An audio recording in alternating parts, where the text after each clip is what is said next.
கரூர்ல 41 பேர் படுகொலை செய்யப்பட்டதற்கு காரணமான நடிகர் விஜய் எங்கேயாவது அந்த சம்பவம் குறித்து அழுதோ வருந்தியோ எங்கேயாவது தமிழ்நாட்டு மக்கள் ஏதாவது காணொலி பாத்திருக்கீங்களா? பாத்திருக்கவே முடியாது, வாய்ப்பே கிடையாது. ஆனா நடிகர் விஜய் ஸ்மைல் பண்ணி செல்ஃபி எடுத்ததை பாக்குறீங்களா? பாருங்க. அந்த கரூர்ல அங்க சில மணி நேரத்துல அங்க மரணம், அந்த சம்பவம் நடக்கிறப்ப அங்கிருந்து எஸ்கேப் ஆகி அவரு தனி விமானம் மூலியமா சென்னை விமான நிலையத்துக்கு வராரு.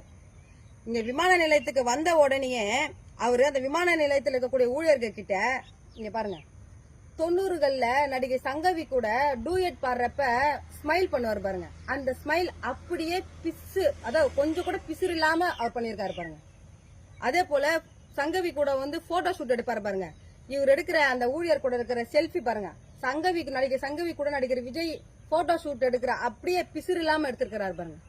கொஞ்சம் கூட நம்மளால அவ்வளவு பெண்கள் குழந்தைகள் படுகொலை செய்யப்பட்டிருக்காங்களேன்னு மனசுல கொஞ்சம் கூட ஒரு குற்ற உணர்வே இல்லாம, ஒரு ஈவு இரக்கமே இல்லாம நடிகர் விஜய் இதை செயல் செஞ்சிருக்காரு. இதுதாங்க நடிகர் விஜய், இதுதான் நடிகர் விஜய். இந்த இழிவான செயலை தமிழ்நாட்டில் இருக்கக்கூடிய விஜயோடைய ரசிகர்களும் விஜயோடைய ஆதரவாளர்களும், விஜய்க்கு வக்காலத்து வாங்குறீங்க பாருங்க சில அரசியல் கட்சி தலைவர்கள்லாம் கிண்டல் கேலி பண்ணி, அவங்க எல்லாம் நடிகர் விஜய் மனித இனத்திலேயே இப்படி ஒரு குணாதிசயம் மனித இனத்துல இருக்கக்கூடாது, இப்படி ஒரு ஈவு இறக்கமற்ற ஒரு செயலை நீ செய்யறன்னு யாராவது தமிழ்நாட்டில் இருக்கக்கூட ஒரு மானமுள்ள ஒரு தலைவன், அரசியல் கட்சி தலைவர் யாராவது நடிகர் விஜயை பார்த்து கேள்வி எழுப்பி கண்டனம் தெரிவிச்சிருக்கீங்களா? இல்ல.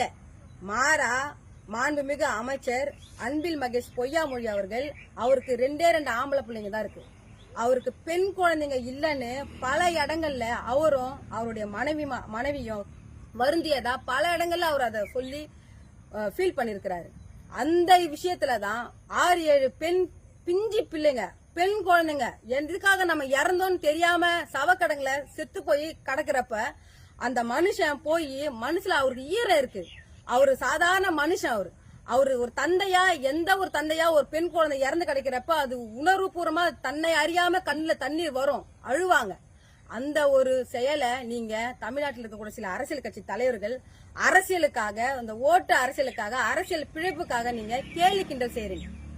தமிழ்நாட்டு மக்கள் இத புரிஞ்சு கரூர்ல மரணம் அடைஞ்ச 41 பேருக்கு நீதி கிடைக்கிறதுக்கு நம்ம எல்லாரும் ஒன்றா இணைந்து போராடணும்.